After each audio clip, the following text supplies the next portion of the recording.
नमस्कार, स्वागत है आप सभी का हमारे कार्यक्रम हेलो डॉक्टर में। आपके साथ मैं हूं सोनाली शर्मा। दर्शकों, हेलो डॉक्टर हमारा एक साप्ताहिक कार्यक्रम है जिसमें हम हर हफ्ते कोशिश करते हैं कि स्वास्थ्य संबंधी जानकारी आप तक पहुंचाएं। आज हेलो डॉक्टर के इस एपिसोड में हम बात करने वाले हैं हमारी आंखों से जुड़ी समस्या मायोपिया यानी निकट दृष्टि दोष के बारे में। दर्शकों, देखा जाए तो पिछले कुछ वर्षों में हमारी आंखों की कमजोरी से मामले तेजी से बढ़े हैं और खासतौर पर बच्चों में मायोपिया के मामले तेजी से देखने को मिल रहे हैं। आज अपने इस कार्यक्रम के जरिए हम जानेंगे कि आखिर मायोपिया होता क्या है, आंखों की कमजोरी क्या होती है, हमें चश्मा लगाने की आवश्यकता क्यों पड़ती है और साथ ही साथ ये भी जानेंगे कि इससे बचाव कैसे किया जा सकता है, प्रिवेंशन कैसे किया जा सकता है। दर्शकों, जाहिर सी बात है मायोपिया से जुड़े हुए आपके भी कई प्रकार के सवाल होंगे, तो आप भी हमारे साथ इस कार्यक्रम से जुड़ सकते हैं, इस कार्यक्रम का हिस्सा बन सकते हैं। मायोपिया यानी निकट दृष्टि दोष से जुड़े आपके जो भी सवाल हैं आप हमें कॉल कर सकते हैं और अपने सवालों का जवाब कार्यक्रम में उपस्थित हमारे विशेषज्ञ से पा सकते हैं। हमारे फ़ोन नंबर्स हैं 7579428028 और हमारा दूसरा नंबर है 7579428047। आप हमें कॉल करके मायोपिया से जुड़े सवाल इन नंबरों पर रख सकते हैं। इसके साथ ही दर्शकों, अगर आप YouTube पर इस वक्त हमें ऑनलाइन देख रहे हैं तो आप कमेंट करके भी अपना सवाल हमारे सामने रख सकते हैं और हमारा पूरा प्रयास होगा कि मायोपिया से जुड़े आपके सवालों को हम इस कार्यक्रम में शामिल करें। तो चलिए दर्शकों, आगे बढ़ते हैं और सबसे पहले स्वागत करते हैं हमारे साथ कार्यक्रम में इस वक्त उपस्थित हैं नेत्र रोग विशेषज्ञ डॉक्टर चिराग बहुगुणा जी। उनका स्वागत करते हैं और कार्यक्रम को आगे बढ़ाते हैं। डॉक्टर बहुगुणा, बहुत बहुत स्वागत आपका कार्यक्रम में। धन्यवाद, मुझे हेलो डॉक्टर प्रोग्राम में बुलाने के लिए बहुत बहुत धन्यवाद।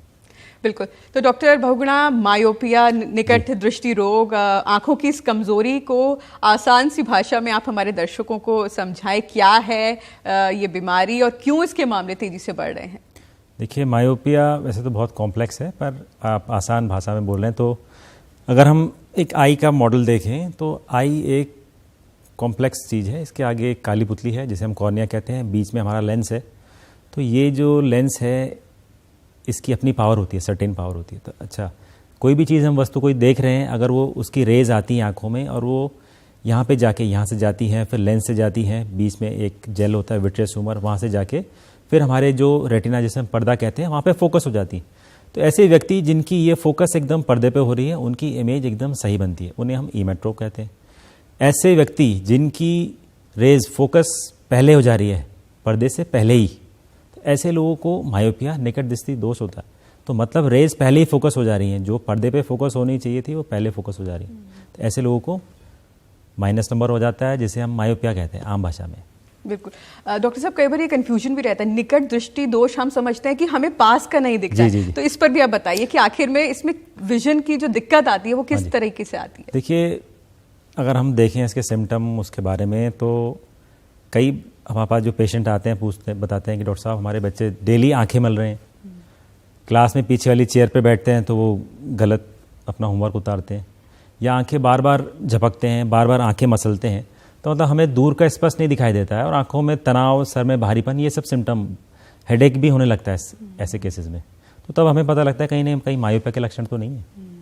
और कुछ हद तक इनने मतलब नज़दीक का अच्छा दिखाई देता है, पर बहुत हाई मायोपिया होने में जब 5-6 नंबर हो जाता है तो नज़दीक में भी दिक्कत आने लगती है ऐसे केसेस में।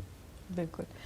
तो डॉक्टर साहब, मुख्य कारण मायोपिया के क्या है, क्या वजह होती है जिसके कारण आंखों की समस्या उत्पन्न होती है? देखिए, इसमें बहुत ही कॉम्प्लेक्स है ये। अगर हम स्टार्ट करें, इसमें रोल है जेनेटिक्स का भी बहुत इंपॉर्टेंट रोल है। तो सबसे पहले अगर हमारे फैमिली में फैमिली हिस्ट्री है, मदर फादर को है, अगर हमारे माँ बाप में से किसी एक को है तो नॉर्मल पॉपुलेशन से हमें दुगना चांस है बच्चों को। अगर दोनों, मम्मी को भी है, फादर को भी है, मदर को भी है, तो 3 टाइम्स चांसेस हैं माइनस नंबर आने के। दूसरा, हम देखें कि जो बच्चे नज़दीक का काम ज़्यादा कर रहे हैं, दिन भर पढ़ ही रहे हैं या दिन भर मोबाइल का काम कर रहे हैं, मोबाइल डिजिटल स्क्रीन टाइम बहुत बढ़ गया है, स्पेशली कोविड के बाद ये केसेस बहुत डबल हो गए हैं, अर्बन सेटिंग में भी, रूरल सेटिंग में भी। और आउटडोर एक्टिविटी जिसका बिल्कुल नहीं है, तो ऐसे बच्चों की आंखों की लंबाई बढ़ जाती है, एक्सियल लेंथ बढ़ जाती है। तो ऐसे लोगों में बहुत तेज़ी से मायोपिया बढ़ जाता है। और इसी कारण 2020 के बाद हमने देखा है कि ऑलमोस्ट डबल हो गया है ये नंबर संख्या, स्पेशली बच्चों में। बिल्कुल। बच्चों की भी बात करते हैं डॉक्टर साहब, बड़ों की भी बात करते हैं, लक्षण जिस तरह से आपने अभी थोड़ी बहुत जानकारी भी थी, किस तरह से हमें पता चलता है कि हमें मायोपिया की शुरुआत है या ये हमें चिकित्सक पर जाना चाहिए? तो शुरुआती लक्षण इस समस्या के किस प्रकार से देखने को मिलते हैं? बच्चों की कहें तो जब वो स्टडीज़ करना शुरू करते हैं तो वो 20 मिनट पढ़ाई की, फिर बोलते हैं आंखों में थकान हो रही है, या आंखों में या सर भारीपन हो रहा है, या बार बार आंखों में पानी हो रहा है, बार बार आंखें मसलते हैं साफ देखने के लिए। और मायोपिया एक लैटिन शब्द से लिया गया है, इसका मतलब है स्क्वीज़ करना। अगर आप देखेंगे तो बच्चे साफ देखने के लिए ऐसे आंखें अपनी बूझ लेते हैं, स्क्वीज़ करते हैं। तो हमें पता लगता है कि जब भी पेशेंट आते हैं देखते हैं ऐसे करके देख रहे हैं, पढ़ रहे हैं, तो पता लगने लगता है कि ये अपनी आंखें के बंद करने से ही उनको साफ दिखाई दे रहा है, स्क्वीज़ करने से। तो ऐसे लक्षण आने लगते हैं, आंखों में पानी आना, थकान होना, आधे घंटे से ज़्यादा पढ़ने में दिक्कत होना, और दूर का तो बिल्कुल साफ दिखाई नहीं देता है उसमें।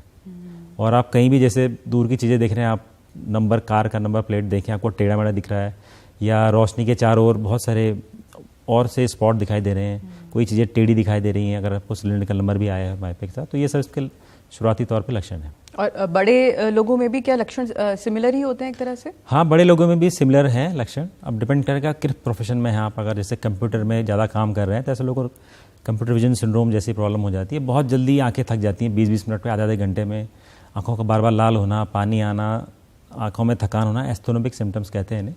तो ऐसे लोगों में आने लगता है, और लोगों को दूर की चीज़ें साफ नहीं दिखाई देती इसमें बेसिकली, तो ये सिम्टम हमें आने लगते हैं। बिल्कुल डॉक्टर साहब, विश्व के साथ साथ भारत की बात करें तो पिछले कुछ सालों में मामले तेजी से बढ़े हैं। जी। तो आप एक नेत्र रोग विशेषज्ञ होने के नाते इसके पीछे वजह क्या देखते हैं? क्यों तेजी से मामले बढ़ रहे हैं? और कम उम्र के बच्चों में जो है उनमें खास तौर पर इस तरह के मामले बहुत तेजी से बढ़ रहे हैं, तो मुख्य वजह क्या है जो आप देखते हैं? देखिए, विश्व और भारत की बात करें तो विश्व में अभी प्रेवलेंस मतलब टोटल नंबर ऑफ केसेस, तो अभी विश्व में प्रेवलेंस इसका अराउंड 23% है। मतलब अगर माने अगर 100 लोग हैं पूरे विश्व में, तो 100 में से 23 लोगों को माइनस नंबर है। और इंडिया की बात करें हम तो इस टाइम पे करंटली रूरल एरिया में, गांव के एरिया में ऑलमोस्ट 6% ये बढ़ गया है। पिछले 3-4 साल पहले 4% था, अब ये 6% हो गया पिछले 3-4 दशक में। और अर्बन सेटिंग में ये भी ज़्यादा है, 8 से 9% है। और WHO और बहुत सारी इनकी रिपोर्ट्स हम पढ़ें तो देखें, उसमें लिखा है कि 2050 तक इंडिया में प्रेवलेंस मतलब total number of cases will be almost 50%। हमारी आधी जनसंख्या को माइनस नंबर वाला चश्मा होगा। और इसके कारण तो बहुत सारे हैं, पहले तो मैं बता ही रहा हूँ, जेनेटिक्स है। दूसरा, हमारे कंट्री में अगर हम देखें स्पेशली कि बहुत हाईली कॉम्पिटिटिव एजुकेशन एनवायरनमेंट है, और बच्चे जाते हैं और दिन भर नज़दीक का काम है। जब भी नज़दीक का काम करना ज़्यादा होगा, जिसमें पढ़ाई भी शामिल है, अगर बच्चे पढ़ाई 1-1 घंटे का पीरियड है या 1.5 घंटे का पीरियड है, तो 40 मिनट से ज़्यादा हम पढ़ाई करते जा रहे हैं, और 40 मिनट से ज़्यादा हम कोई भी, जैसे आजकल बच्चे मोबाइल पे लगे हैं, लैपटॉप देख रहे हैं, तो 40 मिनट से ज़्यादा देख रहे हैं एक ही टाइम पे, तो हमारी जो मसल्स होती हैं, जिन्हें सिलियरी मसल्स कहते हैं, वो कॉन्ट्रैक्ट हो जाती है। ऐसे प्रोलॉन्ग कॉन्ट्रैक्शन से हमारी आँख की लंबाई बढ़ जाती है। तो हमें आँख की लंबाई जब बढ़ जाती है तो उसे हम एक्सियल मायोपिया कहते हैं। सबसे कॉमन अभी एक्सियल मायोपिया ही है। तो एक तो ये है कि हम नज़दीक का काम बहुत ज़्यादा करें, तो इसमें एक रूल भी बताया गया है कि जब भी हम नज़दीक का काम करते हैं या पढ़ते भी हैं तो हर 20 मिनट में ब्रेक लें। तो उसमें एक रूल है 20-20-20 रूल। तो उसमें कहा गया है हर 20 मिनट में आप नज़दीक का जैसे काम करें, फिर 20 सेकंड के लिए दूर 20 फीट की दूरी देखें, ताकि आपकी आंखें रिलैक्स हो जाएं और फिर से आप पढ़ाई करें या फिर से लैपटॉप या मोबाइल देखें। और भी बहुत सारे कारण हैं, जैसे लड़कियों में, लड़कों में देखें तो इंडोर, जो लोग इंडोर रहना पसंद कर रहे हैं, जैसे लड़कियां हैं सिलाई या कढ़ाई ज़्यादा पसंद है उन्हें, केवल अंदर ही रहते हैं, जिनका आउटडोर एक्सपोजर बहुत ही कम है। उसमें लिखा है कि अगर एक दिन में 120 आवर्स का आपका आउटडोर एक्सपोजर नहीं है, 120 मिनट्स का, सॉरी, अगर 2 घंटे का एक्सपोजर नहीं है बच्चे को, तो बहुत हाई चांसेस हो जाएंगे आगे जाके मायोपिया बढ़ने के। तो ये भी हमें ध्यान रखना है कि बच्चों को धूप में निकलना बहुत ज़रूरी है आजकल। केवल इंडोर रहने से ये बहुत ज़्यादा बढ़ता जा रहा है। शहरीकरण में आप देख रहे हैं कि लोग अंदर ही रहते हैं, घर पे रहना पसंद करते हैं बच्चे, टीवी देख रहे हैं, मोबाइल देख रहे हैं, बाहर बिल्कुल नहीं निकल रहे, आउटडोर एक्टिविटी नहीं हो रही है। और कोविड के बाद बहुत बढ़ गया है ये नंबर, ऑलमोस्ट डबल हो गया। तो एक मुख्यतः ये कारण है हमारे। बिल्कुल। आपने अभी एक प्रकार की बात करी, तो मायोपिया के कितने प्रकार होते हैं डॉक्टर साहब, ये भी जानना चाहेंगे। देखिए, मायोपिया के वैसे तो बहुत प्रकार है, पर मूलतः मैं आपको बताऊँ, एक तो है एक्सियल मायोपिया, मतलब आँख की जो लंबाई है, एक्सियल लेंथ, अगर वो बढ़ती जा रही है तो उसे हम एक्सियल मायोपिया कहते हैं। उसके कारण हम अभी आगे देखेंगे। दूसरा है कर्वेचरल, अगर आँख में जो काली हमारी पुतली है या लेंस है उसका कर्वेचर बढ़ गया, मतलब उसका रेडियस कर्वेचर कम हो गया, उसकी रिफ्रैक्टिव इंडेक्स पावर बढ़ गई, तो वो भी एक और कारण है मायोपिया का। तो ऐसे बच्चे जो बार बार आंख रगड़ते हैं, उनकी जो काली पुतली है कोनिकल शेप में हो जाती है, जो हम स्फेरिकल सा देख रहे हैं वो कोनिकल हो जाता है, तो और कर्व हो जाती है, तो और रेस को और जल्दी फोकस कर लेती है रेटिना से पहले, तो ये कर्वेचरल मायोपिया। तीसरा आता है इंडेक्स मायोपिया। इंडेक्स मायोपिया में क्या होता है, जो हमारा आंख का लेंस है जो कि आगे जाके मोतियाबिंद हो जाता है। कई लोग आप देखते हैं गाँव में कि 80-80 साल के हैं, उनका ऑपरेशन नहीं हो रखा और वो नज़दीक का बहुत अच्छा पढ़ाई पढ़ रहे हैं, तो ऐसे लोगों को इंडेक्स मायोपिया हो जाता है। मोतियाबिंद होने की वजह से वो नंबर माइनस में चले जाता है लेंस का रिफ्रैक्टिव इंडेक्स बढ़ने के कारण। तो तीसरा है इंडेक्स मायोपिया। फिर हम कैटेगरी भी है इसमें, माइल्ड मायोपिया जिसको कहते हैं हम, फिर मॉडरेट, फिर हाई मायोपिया 6 नंबर से ऊपर जाता है। फिर एक कैटेगरी है पैथोलॉजिकल मायोपिया। तो पैथोलॉजिकल मायोपिया में क्या होता है कि बहुत हाई नंबर हो जाता है, 6 से ऊपर, 6-8 से ऊपर हो जाता है, और साथ में हमारे जो पर्दा है उसमें कुछ चेंजेस ऐसे बदलाव आ जाते हैं जो हमारी आंख की जो रोशनी है उसको नष्ट करने लगते हैं धीरे धीरे। तो एक पैथोलॉजिकल मायोपिया एक और टर्मिनोलॉजी है। डॉक्टर साहब, कई बार हम देखते हैं बेहद कम उम्र के बच्चों को भी चश्मा लगाने की जरूरत पड़ती है और वो लगाते भी 1 या 2 साल की उम्र की, तो उनमें क्या देखा जाता है, उनमें क्यों मायोपिया डेवलप होता है, इसके पीछे क्या संभावनाएं होती हैं? देखिए, हमें देखना है कि बर्थ वेट बच्चे का क्या था। मोस्ट इंपॉर्टेंट है बर्थ वेट कैसा था, हेल्दी था कि नहीं, कहीं प्री मैच्योर तो नहीं हो गया। प्री मैच्योर हो गया तो ऐसे बच्चों को रेटिनोपैथी और प्री मैच्योरिटी टर्म होता है जिसमें पर्दे में प्रॉब्लम आने लगती है। ऐसे बच्चों को जल्दी माइनस नंबर आने लगता है ना। उनके माँ बाप को तो नहीं है, लो बर्थ वेट तो नहीं रहे, NICU में उनको एडमिशन की प्रॉब्लम तो नहीं रही, तो ऐसे बच्चों को बहुत जल्दी नंबर आ रहा है। दूसरा, हम देख रहे हैं आज की सेटिंग में कि मदर फादर दोनों वर्किंग है ना, और हम अभिभावक अपने बच्चों को उतना समय नहीं दे पा रहे हैं, और हम घर आते हैं थक जाते हैं, बच्चों को खाना खिलाना है तो हम उसको मोबाइल पकड़ाते हैं। बहुत ईजी हो गया, बच्चों को 1 साल 2 साल की उम्र में मोबाइल की लत लगी है, और नज़दीक का काम जो कि 2 साल तक बिल्कुल बैन होना चाहिए, मोबाइल और लैपटॉप, तो वो देखने लगे, उनका टाइम 1-1 2-2 घंटे हो गया। तो वही नज़दीक का काम कर रहे हैं, हमारी सिलेरी मसल जो कॉन्ट्रैक्ट हो रहे हैं उसकी वजह से उनकी आंखों की लंबाई बढ़ती जा रही है। तो इसलिए आज की डेट में बहुत जल्दी ही नंबर आ जा रहा है बिकॉज ऑफ मोबाइल। इसका बहुत मुख्य कारण मैं मानता हूँ। जी डॉक्टर साहब, डायग्नोसिस पे आते हैं। जब आपके पास कोई पेशेंट आता है इन लक्षणों के साथ कि आंखें दर्द हो रही हैं, जैसे आपने भी जानकारी दी, तो किस तरह से आप लोग डायग्नोस करते हैं? शुरुआती टेस्टिंग क्या होती है, ये भी आप बताएं हमारे दर्शकों को। देखिए, सबसे उसमें हम क्या करते हैं कि पहले हम हमेशा लेफ्ट आई बंद करवाते हैं, राइट आई से एक हमारा चार्ट होता है जो कि 6 मीटर या 20 फीट की दूरी पर होता है। उसमें लाइन्स होती हैं, वो साइंटिफिकली होती हैं, उसमें बच्चे को पढ़ने बोलते हैं हम। तो जैसे हम उसमें 6x6 हम देखते हैं, 6x60 ऐसे करके होता है, 6x6 तक होता है, 6 या 7 लाइनें होती हैं। तो जो बच्चा 7 लाइन पढ़ लेता है उसका विजन ठीक है। पर कई अब 90% ऐसे बच्चे आ रहे हैं 1 या 2 लाइन के बाद पढ़ ही नहीं पाते, वो पढ़ नहीं पाते। फिर हम मशीन होती है, एक तो रेटिनोस्कोपी करते हैं, दूसरा ऑटो रिफ्रैक्टोमीटर एक नई मशीन है जिससे हम उसको बच्चे को देखते हैं उसमें, और फिर उसका टेस्ट करते हैं। मशीन हमें नंबर बता के देती है एक। तो ऐसे जब फर्स्ट टाइम हमारे पास आते हैं तो बच्चों को हम साइक्लोप्लेजिक दवाइयाँ होती हैं वो डालते हैं, जिससे कि आँख की जो मसल्स हैं वो पूरी रिलैक्स हो जाती हैं। उसके बाद हम नंबर देखते हैं कि क्या नंबर एक्चुअल आ रहा है, तब हम डायग्नोस कर पाते हैं इसको। बिल्कुल। डायग्नोसिस के बाद डॉक्टर साहब फिर ट्रीटमेंट किस तरह से होता है? आज 21वीं सदी में किस तरह की इलाज की ऐसी पद्धतियां हैं जिनसे इस बीमारी का समाधान हो सकता है, आंखों को और अच्छा बेहतर किया जा सकता है? तो मायोपिया से लड़ने के लिए किस तरह का ट्रीटमेंट आजकल दिया जाता है? देखिए, एक तो इसका मैनेजमेंट है और ट्रीटमेंट है। मैनेजमेंट तो मैं जैसे बताया आपको कि हम अपना बेसिक बच्चा रखें, धूप में जाएं, ऑलमोस्ट 120 मिनट का अगर हम दे पाएँ अपने एक दिन में बच्चों को कि धूप में रहें, या स्कूल में भी कुछ ऐसा करिकुलम हो कि वो धूप में और रहें, तो बहुत अच्छा होगा, प्रिवेंशन होगा इसमें मायोपिया का। अगर मायोपिया फिर भी आई जाता है तो इसके ट्रीटमेंट उसके हम देखें तो सर्जिकल, नॉन सर्जिकल है। जैसे नॉन सर्जिकल में आप मुझे खुद भी देखें, मैंने भी एक चश्मा लगाया हुआ, तो सबसे पहले हम उसको टेस्ट करके चश्मे का नंबर देखते हैं। सबसे ईजी है चश्मा लगाना। कई लोग हैं जो चश्मा नहीं लगाना चाहते, तो चश्मा नहीं ले, तो ऐसे लोगों के लिए कॉन्टैक्ट लेंसेज हैं आजकल, तो कॉन्टैक्ट लेंस लगा सकते हैं। तो इससे कुछ हद तक रोकथाम हो जाती है ना। और भी नए आजकल मल्टीफोकल लेंसेज भी आ गए हैं आजकल। फिर और ट्रीटमेंट ऑप्शन में जाएं हम तो ऑर्थोकेरेटोलॉजी करके एक टर्मिनोलॉजी है, उसमें हार्ड कॉन्टैक्ट लेंस होते हैं, वो लगाते हैं हम। वो कॉर्निया का जो रीशेपिंग करता है, मतलब लेंस लगाते हैं 7 से 8 घंटे, बच्चा उसमें सो जाता है और सुबह कॉर्निया थोड़ा फ्लैट हो जाता है, तो सुबह वो लेंस हटा सकते हैं और बिना किसी चश्मे या बिना किसी उसके वो अपना 7 से 8 घंटे काम कर सकते हैं। तो ट्रीटमेंट प्रोटोकॉल ये है। फिर कुछ हद तक दवाइयाँ भी आ गई हैं जिसमें लो डोज एट्रोपिन करके आई ड्रॉप है, जो कि सेंट्रल ड्रग सोसाइटी से भी मान्य है। तो 0.01% इसमें अगर बच्चा बहुत तेज़ी से प्रोग्रेस कर रहा है, मायोपिया नंबर उसका बढ़ता जा रहा है, तो डेली रात को 1 बूंद हम डाल सकते हैं बच्चों की आंख में, तो इससे भी मायोपिया के प्रोग्रेशन तक कई हद तक देखा गया है कि बच्चों का मायोपिया प्रोग्रेशन बढ़ नहीं रहा है। तीसरा हम आए, अगर हम सर्जिकल ऑप्शंस में आएँ तो फिर लेसिक और लेज़र इसमें एक पद्धति है जिसमें कि हम काली पुतली में लेज़र ट्रीटमेंट अप्लाई करते हैं और उसको फ्लैट कर देते हैं। तो इसमें 2-3 अभी लेटेस्ट हैं, एक तो है स्माइल प्रोसीजर और एक अभी एक सिल्क प्रोसीजर करके आया है, वो है। तीसरा है अगर हम कॉर्निया पे कोई सर्जरी नहीं कराना चाहें और हमारा नंबर बहुत ज़्यादा है तो एक और इसमें सर्जरी है जिसे हम ICL कहते हैं। ICL फेकिक लेंस होता है जिसमें कि हम नेचुरल लेंस और काली पुतली के बीच एक और पतला सा लेंस डाल देते हैं, ICL लेंस कह देते हैं। उससे भी बहुत कई हद तक बहुत हाई पावर जो माइनस नंबर है, -20, 21, 22 तक का नंबर हटाया जा सकता है। पर देखिए ये सब चीज़ें इससे नंबर हटा रहे हैं, बेसिक पैथोलॉजी ये ठीक नहीं कर रहा है। बस हम रेस को रेटिना पे वो कर रहे हैं, फोकस करवा रहे हैं, पर जो बेसिक पैथोलॉजी वो वहीं पे है, वो वहीं है। तो ये हमें ध्यान पे रखना है।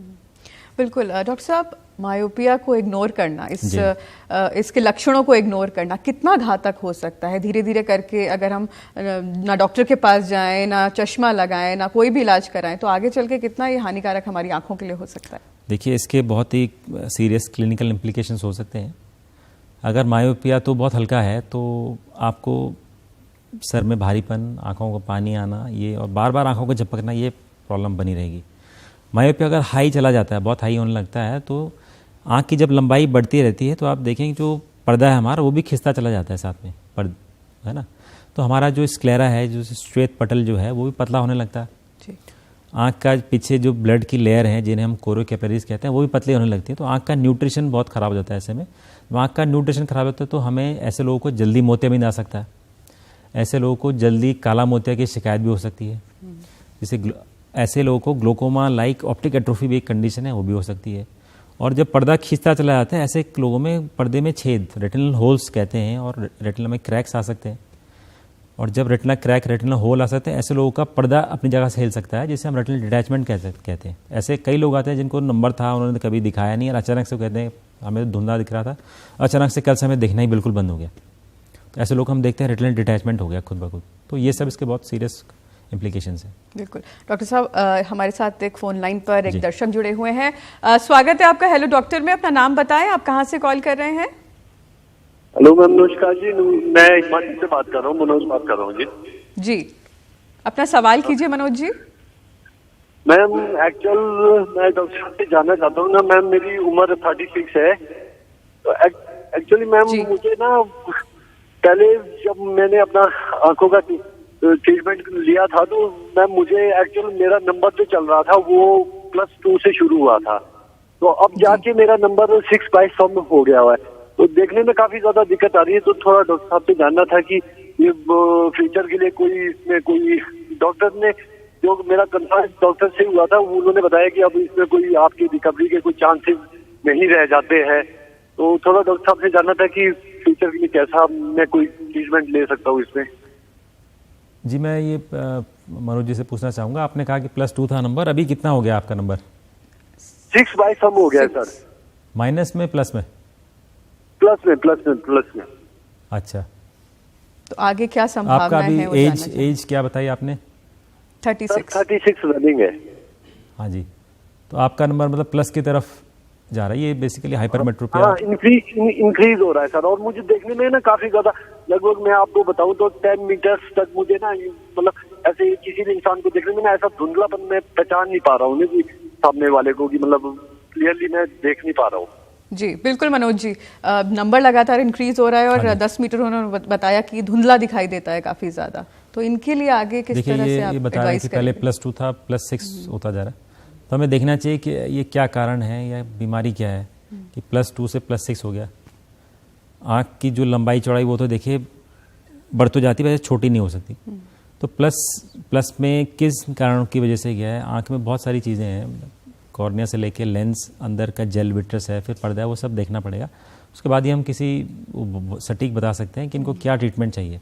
हालांकि चश्मा तो इनको देना ही पड़ेगा, पर देखना पड़ेगा कि ये नहीं बताई है कि इन्होंने कि पर्दे की स्थिति क्या है अभी। अगर पर्दा ठीक है तो इनको ठीक दिखना चाहिए, और पर्दे में कोई कमी है तो वो भी हमें एड्रेस करना पड़ेगा वो चीज़। बिल्कुल। चश्मे के डॉक्टर साहब, जब हम प्लस नंबर बात करते हैं, माइनस नंबर बात करते हैं, तो एक लेमैन को थोड़ा समझने में दिक्कत होती है। तो ये क्या होता है? नज़र प्लस में कितनी प्रभावित होती है और माइनस में कितनी प्रभावित होती है? देखिए, दोनों से ही प्रभावित है।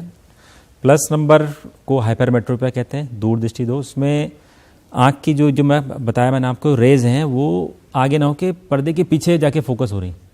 तो ऐसे लोगों को दूर का तो दिक्कत होता ही होता है, नज़दीक का भी होने लगता है। तो दोनों ही इसमें जनरली दोनों ही दिक्कत होने लगती है प्लस में। और प्लस नंबर भी बच्चों में प्लस भी हो सकता है, माइनस। हालांकि आज का टॉपिक माइनस मायोपिया है, पर प्लस में भी वो दिक्कत तो है ही। और एक कंडीशन होती है जिसे हम एम्बलायोपिया कहते हैं, जिसमें कि जो रोशनी है बढ़ना कम हो जाती है। तो वो जो प्लस नंबर वाले जो बच्चे हैं वो ज़्यादा प्लस जो नंबर है ज़्यादा एम्बलायोजेनिक है। ऐसे बच्चों को तुरंत दिखाना है और ये देखना है कि प्लस नंबर की आँख नॉर्मल पॉपुलेशन से छोटी तो नहीं, या हमारी जो कॉर्निया जो उसका कर्वेचर कम तो नहीं, ज़्यादा फ्लैट तो नहीं है, कि इसका नंबर क्यों कम हो रहा है, लेंस का पावर कितनी है। तो वो सब एक एग्जामिनेशन के टेस्ट के बाद ही दौरान पता लगेगा। बिल्कुल। डॉक्टर साहब, चश्मा जैसे आपने भी बताया कि सबसे पहले चश्मा ही दिया जाता है और बहुत लोग चश्मा भी यूज़ करते हैं। चश्मा लगाना और उसका केयर करना वो कितना इम्पोर्टेंट होता है? किस तरह से चश्मे की देखभाल करें, क्योंकि वही कहीं ना कहीं एक आपको सपोर्ट देता है आपकी आई साइट के लिए। तो उसकी देखभाल किस तरह से की जाए? देखिए, अगर आपको चश्मा है तो आपको हमेशा ही लगाना है। पर लोगों का कई सवाल जो मैं आम ओपीडी में फेस करता हूँ कि डॉक्टर साहब हमें केवल कंप्यूटर में काम करते लगाएं तो चलेगा, या टीवी पे लगाएं तो चलेगा, बाकी हमें अच्छा नहीं लगता। तो अगर आपको चश्मा है तो आपको लगाना तो है ही, क्योंकि आँख तो हमेशा ही काम कर रही है आपकी, है ना। तो आपको हमेशा लगाना है। अच्छा, दूसरा हमारी आदत होती है, जो भी चश्मे पे कुछ गंदा आ गया, जो हमने कपड़े पहने हैं उसी से हम क्लीन करने लगते हैं। अब 90% चश्मे फाइबर के बन गए हैं, उसमें फाइबर में कोटिंग भी लगी है। तो जो हमारा जो ये कपड़ा है, सूती, जरूरी नहीं है हर बार हम सूती कपड़े पहने, तो उसके फाइबर कोटिंग हट जाती है, उसमें स्क्रैचेज आने लगते हैं और इसमें और हमें और ग्लेयर एंड फोटोफोबिया की प्रॉब्लम होने लगती है, तेज रोशनी लगने लगती है। तो इसके साथ चश्मे के साथ उनका एक कपड़ा भी आता है जो बहुत ही उसका मसलिन क्लॉथ होता है, बहुत फाइन होता है। अगर हम कोशिश करें उसी से क्लीन करें तो बहुत अच्छा। नहीं तो हम नॉर्मल जो अपना हाथ में जो या साबुन हो सकता है या लिक्विड डिटर्जेंट जो है हमारे पास, जो लिक्विड हैंड वॉश है, उससे भी क्लीन कर सकते हैं। पर मेरा ये आग्रह है कि जो हमने कपड़े पहने हैं हमें आदत है उसी से क्लीन करने की, तो हमारा चश्मे की जो कोटिंग है, जो ग्लेयर एंटी ग्लेयर कोटिंग है, वो एकदम ख़राब हो जाती है उससे। तो अगर हम मसलिन क्लॉथ जो साथ में मिलता है उससे क्लीन करें और नॉर्मल जो साबुन भी है उससे भी क्लीन करें तो हम साफ़ रहेगा चश्मा। और दूसरा, चश्मा को कभी मतलब उसके लेंस को ना रखें, हमेशा उल्टा करके रखना चाहिए। डॉक्टर साहब, क्या चश्मा लगाने से भी मायोपिया रिवर्स हो सकता है? हमेशा चश्मे का प्रयोग करने से क्या हम अपनी आईसाइट को ठीक कर सकते हैं? देखिए, ये बताना कि चश्मा लगाने से ठीक हो जाएगा, ये तो मैं एकदम फ्यूचर की बात है। पेशेंट भी यही पूछते हैं कि डॉक्टर साहब मुझे चश्मा लग गया है, लगा के या ठीक हो जाएगा, ये तो हम नहीं कह सकते। हाँ, पर चश्मा लगाने से रेट ऑफ प्रोग्रेशन जो है, मायोपिया जो जितनी तेज़ी से बढ़ने वाला है उसका रेट ऑफ प्रोग्रेशन बहुत कम हो जाएगा। एक तो आपकी आंखों में जो स्ट्रेस पड़ता है देखने के लिए, आप आँख स्क्वीज़ करते थे वो नहीं होगा। दूसरे जो आंखों की थकान है वो कम हो जाएगी। तो चश्मा तो आपको लगाना ही है। पर यह कहना कि चश्मा लगाने के रिवर्स हो जाएगा, उसके बाद अब जो आप क्या प्रैक्टिस फॉलो कर रहे हैं चश्मा लगाने के बाद, उस पर बहुत डिपेंड करेगा कि आप जो हमने बताया 20-20-20 रूल फॉलो कर रहे हैं कि नहीं, धूप में जा रहे हैं कि नहीं, ग्रीन लीफी वेजिटेबल्स हैं ये सब खा रहे हैं कि नहीं, उस पर डिपेंड करेगा आपका कि रिवर्स होगा या रुकेगा या बढ़ेगा। तो चश्मा लगाने से रेट ऑफ प्रोग्रेशन तो बहुत कम हो जाता है। बिल्कुल। डॉक्टर साहब, आमूमन देखा जाए तो कितनी उम्र के लोगों में ये बीमारी की शुरुआत देखने को मिलती है? हालांकि अब तो बच्चों में भी देखने को मिल रही है और उसके अलग रीजन से, लेकिन एक नॉर्मल इंसान में वैसे ये बीमारी की शुरुआत किस उम्र से होने लगती है? कब सतर्क होना चाहिए कि हाँ ये बीमारी भी दस्तक दे सकती है? नहीं, ये तो बहुत अच्छा सवाल है। जब भी हम अपने बच्चों का एडमिशन करें तो एडमिशन से पहले जरूर आई चेकअप जरूर कराएं। तो ये मेरा सबसे निवेदन है। और सबसे ज़्यादा देखा गया है इंडिया के परिप्रेक्ष्य में देखें तो 7 से 12 साल की उम्र में सबसे ज़्यादा नंबर आता है बच्चों को, क्योंकि इसी टाइम पे हमारा पढ़ाई का बोझ बढ़ने लगता है। सेकंड क्लास में आने लगते हैं हम, सेकंड, थर्ड, फोर्थ, बहुत करिकुलम हमारा बहुत ज़्यादा है। आप देखें बहुत हाईली कम्पिटिटिव है इंडिया में इन्वायरमेंट।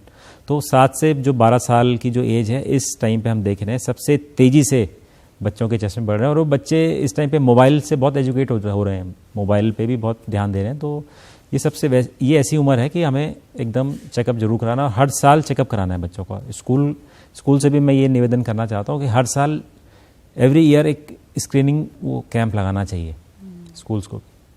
डॉक्टर साहब, बढ़ती उम्र के साथ ये बीमारी कितनी घातक हो सकती है? विद एजिंग किसी को मायोपिया ऑलरेडी है और उम्र के साथ साथ ये कितनी और ज़्यादा परेशानी खड़ी कर सकती है?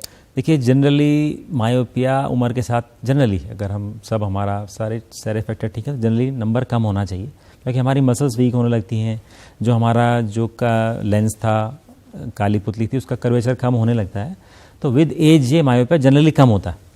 अगर आँख की लंबाई नहीं बढ़ रही, बिल्कुल सब सही है, हमारा इन्वायरमेंट फैक्टर्स हमारे सब कंट्रोल कर रहे हैं, हम खान पान ठीक है, तो जनरली एज 30-35 के बाद ये कम होने लगता है अपने आप ही। और अगर हम पर इसको सतर्क ना रहे तो पर हमें ये भी देखना है, क्योंकि मायोपिया रिस्क फैक्टर भी है काला मोतिया के लिए, बहुत हाई मायोपिया। तो ये सब भी हमें एनुअल चेकअप तो हमें कराना ही है, स्पेशली अगर हमें मायोपिक हैं और 40 ईयर्स को हम क्रॉस कर रहे हैं तो ईयरली हमें ज़रूर चेकअप कराना है, आँखों का प्रेशर जरूर नपवाना है और साल में एक बार दवाई डलवा के अपने आँखों के पर्दे की जाँच भी जरूर करानी है डॉक्टर से। बिल्कुल। डॉक्टर साहब, मायोपिया ना हो, जिनको नहीं है उनको ना हो, तो आँखों की देखभाल हमें कैसे रखनी चाहिए? कि क्या चीज़ें करें और किन चीज़ों से बचें ताकि ये बीमारी दस्तक ही ना दे? देखिए, मोस्ट इम्पॉर्टेंट इसमें है सनलाइट एक्सपोजर, जो कि जितने भी हम अगर आप पढ़ें इसमें जनरल्स हैं उसमें है, अगर आपको चश्मा नहीं है तो सबसे अच्छा अगर हम डेली 2 से 3 घंटा अगर हम धूप में हैं तो चांसेस कम हैं आपको चश्मा है। अगर आप कोई भी स्पोर्ट्स अब देख लीजिए, इंडिया में इतना स्पोर्ट्स हैं, जो क्रिकेट खेल रहे हैं, आप कितनों को देखते हैं जो क्रिकेट पहन रहे हैं, खेल रहे हैं और चश्मा पहन रहे हैं? आपने देखा होगा सौरव गांगुली हैं, वो पहनते हैं, या इंडियन हॉकी टीम है, इंडियन फुटबॉल टीम है, इंडियन क्रिकेट टीम है, बहुत कम ऐसी फीमेल्स होंगे, बहुत कम ऐसे मेल्स होंगे जो चश्मा लगा रहे हैं, क्योंकि बचपन से स्पोर्ट्स में तो जो आउटडोर एक्टिविटी है, सन के साथ हमारा इंटरेक्शन इज़ अ वेरी वो है, इसका अच्छा वो है नेचुरल आई ग्रोथ में, तो बहुत अच्छा हुआ है। अगर हम सन का एक्सपोजर हमारा अच्छा है डेली, तो ये बहुत अच्छा प्रोटेक्टिव फैक्टर है, जो कि आज की डेट में सैडली बहुत कम हो गया है। इंडोर हम लोग ज़्यादा रहने लगे हैं, मोबाइल पे ज़्यादा टाइम बिताने लगे हैं। तो सबसे अच्छा, अगर आपको चश्मा नहीं है तो डेली उसमें हर जनरल में लिखा है तो 120 minutes per day is a very protective factor for myopia. दूसरा, डाइट की बात करें तो ग्रीन लीफी वेजिटेबल्स हमारे हो गए, नट्स हो गए, जितने हो गए, अखरोट हो गया, जैसे बेल पेपर्स हो गए, they are rich in antioxidants. तो और दूसरा, हमारा स्लीप साइकिल भी बहुत इंपॉर्टेंट है इसमें, जो हमारे हार्मोन चेंजेस होते हैं स्लीप में, डोपामिन, मेलाटोनिन लेवल, तो स्लीप भी जिसका स्ट्रेस लेवल कम है तो मायोपिया चांसेस कम हो जाएंगे। बिल्कुल। डॉक्टर साहब, जिन लोगों ने लेज़र सर्जरी कराई हो आँखों की, उनको किस तरह से अपनी आँखों का ख्याल रखना चाहिए सर्जरी के बाद? देखिए, लेज़र सर्जरी मैंने आपको बता दिया 3 टाइप की है, जिसमें एक तो हम कॉर्निया को फ्लैट करते हैं, कॉर्निया का एक हिस्सा हम निकालते हैं, उसको लेंटिक्यूल कहते हैं। जब वो कॉर्निया का हिस्सा निकालते हैं तो थोड़ा कॉर्निया हमारी पतली हो जाती है, तो उसके बाद आपको ध्यान रखना है कि आँख में कभी भी किसी तरह से चोट ना लग जाए, नहीं तो कॉर्निया में जो पतला है वो और हमारा कॉर्निया और पतला होने का चांसेस है।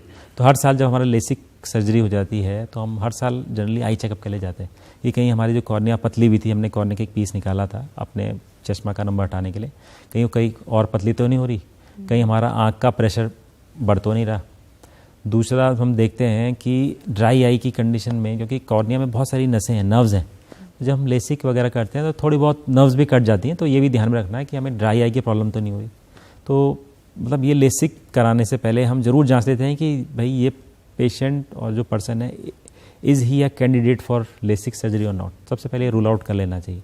अब फिर भी देख लेना है कि ड्राई आई का हमने ट्रीटमेंट कर लिया है कि नहीं। अगर ड्राई आई में किसी ने लेसिक करवा लिया तो बहुत ज़्यादा उसका सीवियर हो जाएगा सिम्टम्स। डॉक्टर साहब, रोकना चाहूँगी, एक हमारे साथ दर्शक फोन लाइन पर जुड़ चुके हैं। स्वागत है आपका हेलो डॉक्टर में। अपना नाम बताइए और अपना सवाल पूछिए।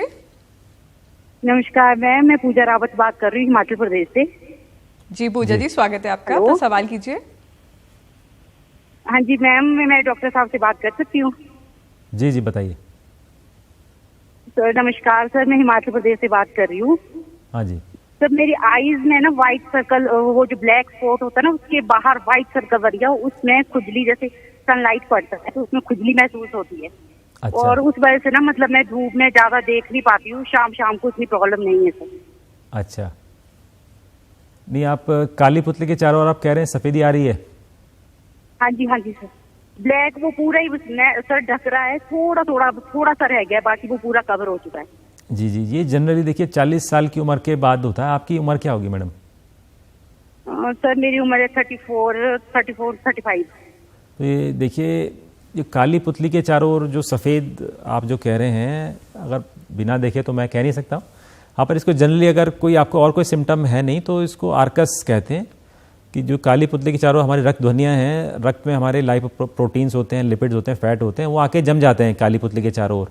पर आपका अगर बहुत ज़्यादा धूप में जाना होता है, क्योंकि वैसे भी आप पहाड़ों में रह रहे हैं, हिमाचल से शायद आप हैं, तो ऐसे लोगों को जल्दी आ जाता है ये।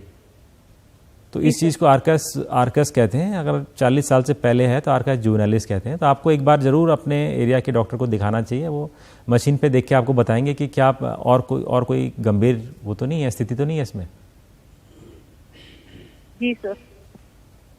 बिल्कुल बिल्कुल डॉक्टर साहब, तो आप अभी बता रहे थे कि किस तरह से ऑपरेशन के बाद ख्याल आंखों का रखना चाहिए, तो आप जानकारी दे रहे थे, तो उसी पे आगे बढ़ते हैं कि लेज़र के बाद किस तरह से अपनी आंखों का हमें ख्याल रखना चाहिए। देखिए, लेज़र के बाद हमें मलना तो बिल्कुल नहीं आंखों को। ड्राई आई में ऑलरेडी बता चुका हूँ कि इसके सिम्टम बढ़ जाते हैं। कई लोगों को देखिए एब्रेशंस होते हैं, हाई ऑर्डर एब्रेशन कहते हैं इसको। कई बार लेसिक सर्जरी के दौरान ऐसा होता है लोगों की कि लेसिक तो करा लिया, दिख भी अच्छा रहा है, पर जब वो रात को ड्राइविंग कर रहे हैं तो उन्हें ड्राइविंग के मतलब लाइट के चारों ओर इंद्रधनुष सा बन जाता है। तो इस पे भी ध्यान देना है, कहीं ये चीज़ बढ़ तो नहीं रही है, काला कहीं आँख का प्रेशर बढ़ तो नहीं रहा है। तो ये सब चीज़ों पर बिल्कुल हमें ध्यान देना है। बिल्कुल डॉक्टर साहब, कई बार कहा जाता है कि आंखों की कोई एक्सरसाइज करने से भी आंखें हमारी बेहतर हो सकती हैं, या पानी के छपाके लगाकर भी ठीक हो सकती हैं। तो ये कितना सही है? क्या ये आंखों के लिए हमारा सही है एक तरह से करना, या इसको नहीं करना चाहिए? इस पर भी थोड़ा आप रोशनी। देखिए, आंखों की एक्सरसाइज तो एक साइंटिफिक उसे पेंसिल पुशअप थेरेपी कहते हैं। जैसे कि हम दूर देखते हैं, फिर पेन को पास लेके आते हैं, जहाँ पे हमें पेन का टिप डबल दिखने लगता है, हम कोशिश करते हैं उसे सिंगल करने की। तो ये अकोमोडेशन एक्सरसाइजेज हैं जिससे कि आंखों को बाहर जाने ना जा पाए और अंदर की तरफ रहें। तो ये एक्सरसाइज हम जरूर कर सकते हैं। जहाँ तक पानी की छपाके की बात है, तो बार बार हमें ऐसा नहीं करना चाहिए, क्योंकि हमारी आंखों में कुछ एसेंशियल्स ऑयल भी होते हैं जो कि आंखों के चारों ग्रंथियाँ होती हैं, जिन्हें माइबोन ग्लैंड कहते हैं, वो कि fat and essential oil secret करते हैं। बार बार पानी छपाके मारने से वो ऑयल से निकल जाते हैं, हमें ड्राई आई की सिम्टम होने लगता है। तो आदमी को लगता है पानी मारने से आराम आ रहा है, थोड़ी देर फिर से ड्राइनेस हो रहा है। तो एक बार मार लिया बहुत है, बार बार करना ठीक नहीं है। बिल्कुल। तो डॉक्टर साहब, आप हमारे कार्यक्रम में आए और मायोपिया संबंधी आपने इतनी अच्छी जानकारी हमारे दर्शकों को दी, उनके सवालों का भी आपने जवाब दिया। आपका बहुत बहुत शुक्रिया कार्यक्रम में आने के लिए। तो दर्शकों, उम्मीद करते हैं हेलो डॉक्टर के आज के अंक में आपको काफ़ी अच्छी जानकारी हमारे विशेषज्ञ के जरिए मिली होगी। फिलहाल मुझे और मेरी टीम को दीजिए इजाज़त। नमस्कार।